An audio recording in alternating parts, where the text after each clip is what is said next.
Hello all, welcome to Sumathi's wardrobe. இன்னைக்கு நாம ஃப்ரேம்ல எப்படி நாடா ரேப் பண்றது அப்படினு பார்க்கலாம். நாடா ரேப்ல தேவையான மெட்டீரியல்ஸ் அப்படினு பார்த்தோம்னா ஃபர்ஸ்ட் வந்து நாடா. சோ நாடா எடுத்துக்கணும். அடுத்து சிசர், glue. சோ இது மூணு ரொம்ப முக்கியம். ஸோ நாடா ரேப் பண்ணணும் அப்படின்னா ஃபர்ஸ்ட் ஃப்ரேம் எடுத்துக்கோங்க, 18 inches ஃப்ரேம். அதுக்கப்புறமா நாடா, அடுத்ததா க்ளூ, சிசர் இதை எடுத்துக்கோங்க. இப்போ நான் ஃப்ரேம் எடுத்துக்கிறேன். ஸோ இந்த ஃப்ரேமை பொறுத்த வரைக்கும் 2 ரிங் இருக்கும். இன்னர் ரிங் ஒன்று இருக்கும், அவுட்டர் ரிங் ஒன்று இருக்கும்.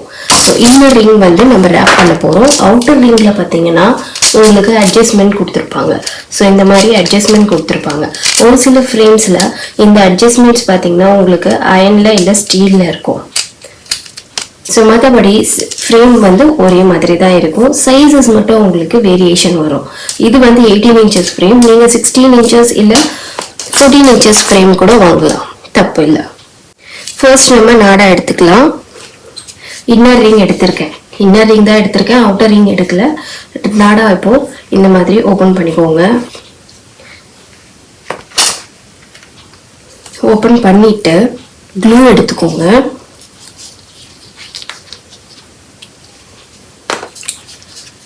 ஃப்ரேம் இந்த ரிங்ல, இன்னர் ரிங்ல ஏதாச்சும் ஒரு கார்னர்ல க்ளூ அப்ளை பண்ணிக்கோங்க. ஸோ கொஞ்சம் நல்லா தாராளமாகவே அப்ளை பண்ணிக்கோங்க.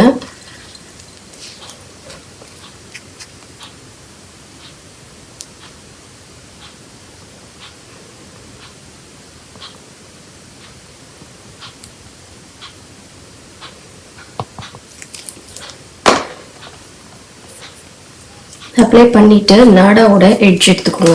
எடுத்துட்டு ஏதாச்சும் பிசுறு இருந்ததுன்னா சிசர் வச்சு கட் பண்ணிக்கோங்க. ஸோ இந்த மாதிரி எந்த பிசுறும் இல்லாமல் இருக்கிற மாதிரி பார்த்துக்கோங்க.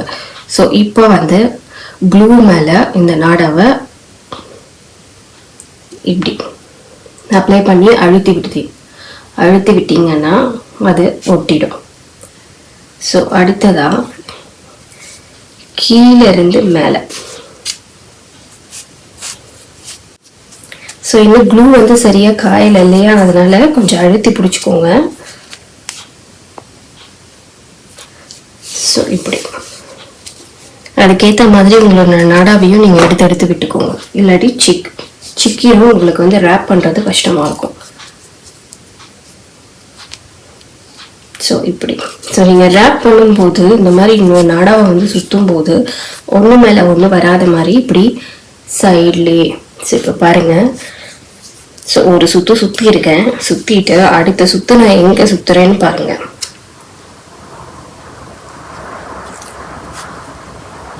இப்படி பக்கத்தில் சுற்றணும். பாருங்க எங்கே சுற்றுறேன்னு பாருங்க. இப்படி பக்கத்தில் சுற்றுங்க. இப்படி மேலே சுற்றாதீங்க. மேலே சுற்றுனீங்கன்னா உங்களுக்கு வந்து இது ஸ்பேஸ் வந்து நிறைய வந்து அடைச்சிரும். அப்புறம் உங்களுக்கு அவுட்டர் ரிங் வந்து ஃபிக்ஸ் ஆகாது. ஸோ இப்படி பக்கத்தில் ஒட்டுன மாதிரி. ஸோ கொஞ்சம் நல்லா டைட்டாக ஸ்ட்ரெச் பண்ணி நாடாவை ரேப் பண்ணுங்க.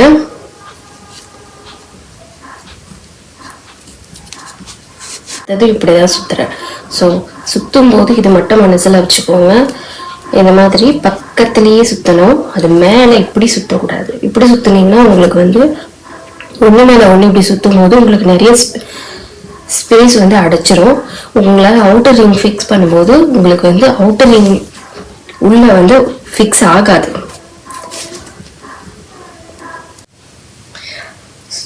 நீங்கள் ஃப்ரேமை செலக்ட் பண்ணும்போது ஃப்ரேமில் எதுவும் கிராக்ஸ் இல்லாத மாதிரி பார்த்துக்கோங்க. விரிசல் எதுவும் இருக்கக்கூடாது. அடுத்தது ஒடிஞ்சு இருக்கக்கூடாது. ஸோ இதெல்லாம் நீங்கள் கரெக்டாக செக் பண்ணி வாங்குங்க. ஃப்ரேமோட கலர் வந்து டார்க் ப்ரௌன் அந்த மாதிரி இல்லாமல் சாண்டிலில் இருக்கிற மாதிரி பார்த்துக்கோங்க. ஸோ அந்த மாதிரி நீங்கள் பார்த்து வாங்கும்போது உங்களுக்கு வந்து ஃப்ரேமோட குவாலிட்டி நல்லாயிருக்கும், லைஃப் வரும். ஸோ அதே சமயம் நீங்கள் கிளாத் ப்ளவுஸ் அதில் யூஸ் பண்ணும்போது உங்களுக்கு ப்ளவுஸில் டேமேஜஸ் வந்து கம்மியாக இருக்கும்.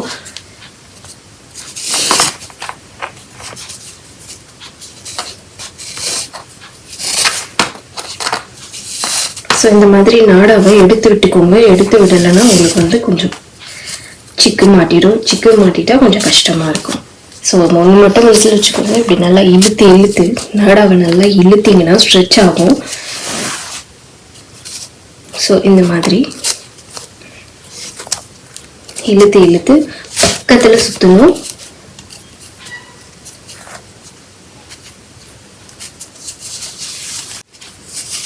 ஸோ இப்போ நான் சுற்றிட்டு இருக்கிறது பார்த்தீங்கன்னா இன்னர் ரிங்கில் தான் சுற்றிட்டு இருக்கேன். அவுட்டர் ரிங்கில் நான் சுற்றலை. உங்களுக்கு அவுட்டர் ரிங்லேயும் சுற்றணும் அப்படின்னு நினச்சிங்கன்னா நீங்கள் தாராளமாக சுற்றிக்கலாம். பட் நான் இப்போ வரைக்கும் நான் யூஸ் பண்ணிட்டு இருக்கிறது இன்னர் ரிங்கில் மட்டும்தான் சுற்றி யூஸ் பண்ணிட்டு இருக்கேன். இந்த மாதிரி உங்களோட தம் ஃபிங்கர் வச்சு நல்லா அழுத்தி பிடிச்சிக்கோங்க. அப்போ தான் நாடா விலகாமல் இருக்கும்.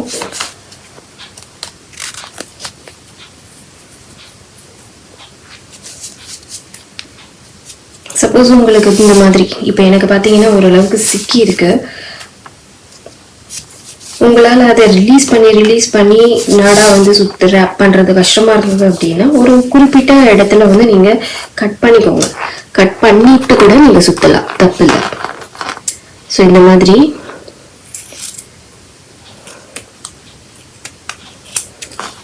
கட் பண்ணிட்டு இதை எடுத்து விட்டுக்கோங்க.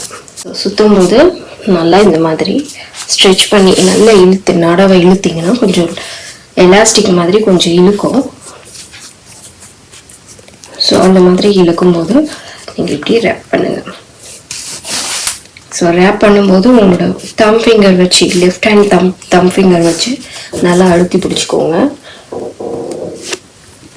அழுத்தி பிடிச்சிங்கன்னா உங்களுக்கு அது வந்து மூவ் ஆகாது. நீங்கள் ரேப் பண்ணுறது நல்லா டைட்டாக அப்படியே பிடிச்சிட்டு இருக்கும் ஃப்ரேமில். இந்த மாதிரி கட் பண்ணிவிட்டு ரேப் பண்ணுறதுனால ஃப்ரேம் ஃபிக்ஸ் பண்ணும்போது எதனா ப்ராப்ளம் வருமானா அதெல்லாம் எதுவும் வராது. ஒன்று மேலே ஒன்று நீங்கள் ரேப் பண்ணீங்க நாடா அப்படின்னா தான் வந்து உங்களுக்கு வந்து ஃப்ரேமில் வந்து ஃபிக்ஸ் ஆகாது. ஏன்னா வந்து சைஸ் வந்து உங்களுக்கு பெருசாகிடும். ஸோ இவ்வளோ தான் ரேப்பிங் பொறுத்த வரைக்கும். ஒன்று மேலே அதாவது மேலே ரேப் பண்ணாமல் கரெக்டாக அந்த எண்டிங்கில் பக்கத்துலேயே இப்படி பக்கத்தில் சுற்றணும். அதுதான் ஒரே விஷயம். ஸோ இந்த மாதிரி நாடா ரேப் பண்ணுறது ரொம்ப அவசியமா அப்படின்னு கேட்டிங்கன்னா கண்டிப்பாக நீங்கள் ரேப் பண்ணணும். ஏன்னா நீங்கள் பிகினிங் ஸ்டேஜில் பாப்லைன் கிளாத் யூஸ் பண்ணும்போது உங்களுக்கு கிளாத்தில் அவ்வளோவா டேமேஜ் தெரியாது. ஆனால் பிளவுஸு நம்மளை நம்பி கொடுக்குறாங்க கஸ்டமர்ஸ். ஸோ அவங்களோட பிளவுஸ் மெட்டீரியல் வந்து நம்ம அவங்கக்கிட்ட சேஃபாக ரிட்டர்ன் பண்ணுற வரைக்கும் அதில் எந்த டேமேஜஸும் இருக்கக்கூடாது. ஸோ அந்த மாதிரி டேமேஜஸ் வராமல் இருக்கணும்னா கண்டிப்பாக ஃப்ரேமில் இந்த மாதிரி நாடாவை ரேப் பண்ணுறது ரொம்ப முக்கியம். நீங்கள் காட் யூஸ் பண்ணுறீங்கன்னா உங்களுக்கு ப்ராப்ளமே கிடையாது. காட்டை பொறுத்த வரைக்கும் நீங்கள் கிளாத்தை ஒன்ஸ் ஃபிக்ஸ் பண்ணிட்டீங்கன்னா டிசைனை கம்ப்ளீட் பண்ணிவிட்டு அதுக்கப்புறமா நீங்கள் ரிமூவ் பண்ண போகிறீங்க. ஸோ அதில் ப்ராப்ளம் இல்லை. பட் இந்த ரிங் நம்ம யூஸ் பண்ணி ஃப்ரேம் யூஸ் பண்ணி நம்ம வந்து ஒர்க் பண்ணும்போது கிளாத் வந்து கொஞ்சம் டேமேஜ் ஆக தான் செய்யும். ஸோ அந்த மாதிரி ஆகக்கூடாதுன்னா நம்ம என்ன பண்ணணும், இந்த மாதிரி ரேப் பண்ணுறது ரொம்ப முக்கியம். ஸோ இப்போ பார்த்தீங்கன்னா எனக்கு இந்த நாடா வந்து இந்த இடத்துல ஃபினிஷ் ஆகுது. ஸோ நான் என்ன பண்ணுறேன், அந்த ஃபினிஷ் ஆகுற இடத்துல மறுபடியும் க்ளூ அப்ளை பண்ணுறேன். ஸோ பாருங்க,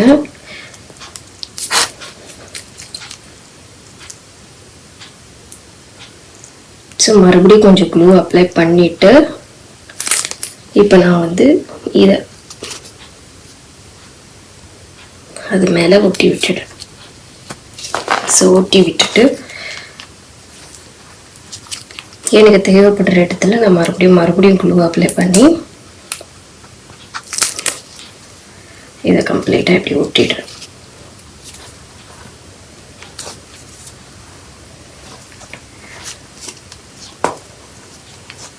ஸோ இப்போ பார்த்தீங்கன்னா நான் 3/4 இதில் கம்ப்ளீட் பண்ணிட்டேன். நான் கட் பண்ண நாடாவில் 3/4 கம்ப்ளீட் ஆகிடுச்சு. இன்னும் கொஞ்சம் தான் இருக்குது. அதையும் நான் இப்போ என்ன பண்ணுறேன், ரிமைனிங் இருக்கிற நாடாவை எடுத்து ஸோ எந்த இடத்துல நாம் ஃபினிஷ் பண்ணியிருக்கோமோ அந்த இடத்துல மறுபடியும் க்ளூ அப்ளை பண்ணி கண்டினியூ பண்ணிக்கலாம். அப்படி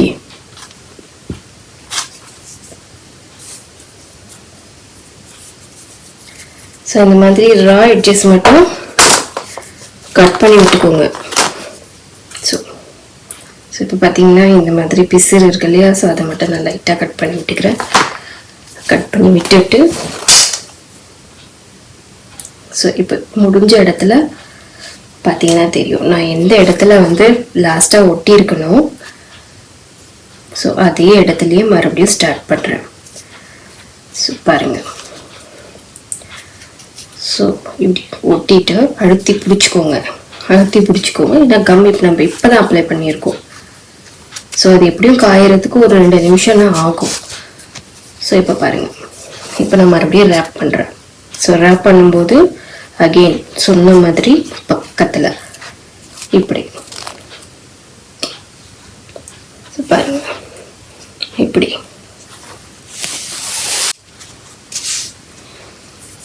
ஸோ இவ்வளோதான். இந்த மாதிரி நீங்கள் ஒன்ஸ் ரேப் பண்ணிக்கோங்க. ஃப்ரேம் வாங்கின புதுசில் இந்த மாதிரி ஒன்ஸ் நீங்கள் ரேப் பண்ணி வச்சிட்டிங்கன்னா உங்களுக்கு ஃப்ரேமுக்கும் நல்ல லைஃப் இருக்கும். ஸோ இந்த இன்னர் ரிங் வந்து உங்களுக்கு உடையாது.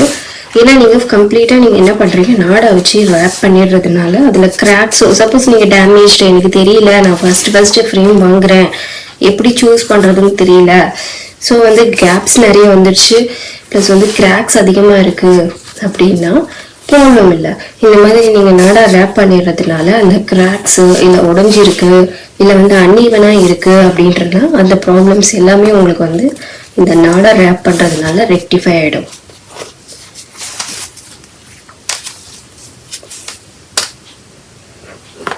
ஸோ அகெயின் எனக்கு நூல் சிக்கிற மாதிரி இருக்குது, அதனால நான் நாடாவை கட் பண்ணி விட்டுக்கிறேன். ஸோ மறுபடியும் பாருங்கள் நான் எப்படி ஸ்டார்டிங்கில் இருந்து இப்போ வரைக்கும் நான் நாடா எப்படி சுற்றுறேன்னு பாருங்கள். நான் வந்து ஒன்று மேலே ஒன்று இப்படி வைக்கவே இல்லை, நான் பக்கத்தில் தான் சுற்றிட்டு வரேன். அதே சமயம் என்னோட தம் ஃபிங்கரை வச்சு நான் அதை அழுத்தி பிடிச்சிக்கிட்டே தான் இருக்கேன். தம் ஃபிங்கரை நான் அந்த இடத்த விட்டு நகர்த்தவே இல்லை. ஸோ நான் இப்போ சுற்றுறேன். சுற்றும் போது என்னோட தம் ஃபிங்கரை நான் அது மேலே வச்சு அழுத்திக்கிறேன். ஸோ அகெயின் பக்கத்தில் சுற்றுறேன். சுற்றிட்டு என்னோட தம் ஃபிங்கரை கொண்டு வந்து அது மேலே அழுத்தி பிடிச்சிட்டு தான் நான் அந்த நாடாவையே வெளியே எடுக்கிறேன். ஸோ இப்படி பண்ணும்போது உங்களுக்கு நாடா வந்து நல்லா டைட்டாக சுற்றிடும். ஸோ பாருங்க, சுற்றிட்டு என்னோட தம் ஃபிங்கர் வச்சு நல்லா அழுத்தி பிடிச்சிட்டு தான் நான் நாடாவை வெளியில் எடுக்கிறேன். ஸோ இவ்வளோதான் முடிஞ்சது. ஸோ இப்போ நம்ம மறுபடியும் ஸ்டார்டிங்கே வந்துட்டோம், அவ்வளோதான். ஸோ இந்த இடத்துல வந்து நீங்கள் கட் பண்ணிக்கோங்க.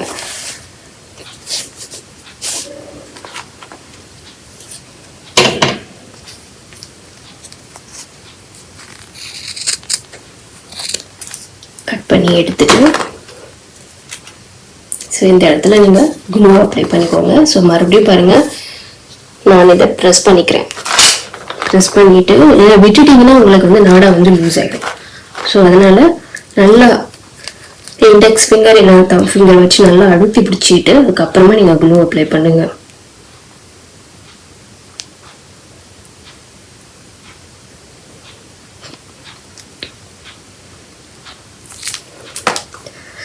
ஸோ இப்போ இது மேலே அப்படியே பண்ணி விட்டுருங்க.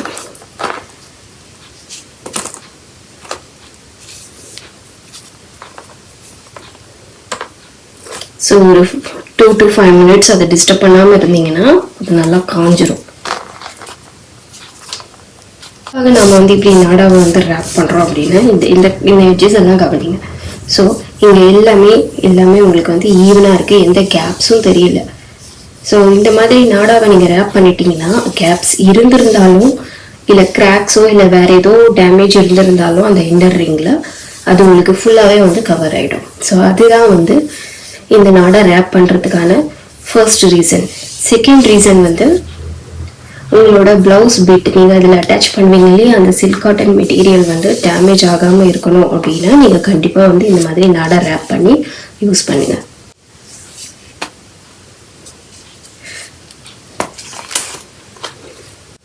தேங்க்யூ. நெக்ஸ்ட் வீடியோவில் பார்க்கலாம்.